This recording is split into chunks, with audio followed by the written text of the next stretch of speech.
Hi guys!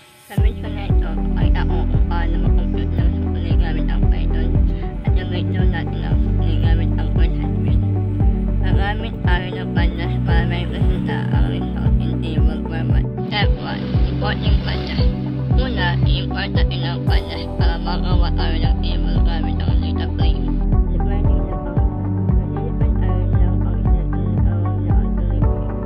May list tayo ng denomination mula 5,000 hanggang 1,000 pesos.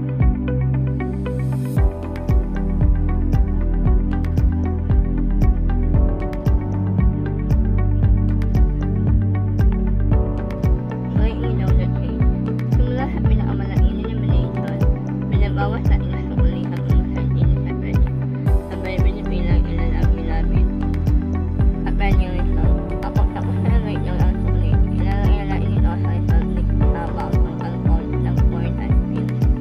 Defining input. Sample values lang ito para sa ratio at variety ng function. Calling the function.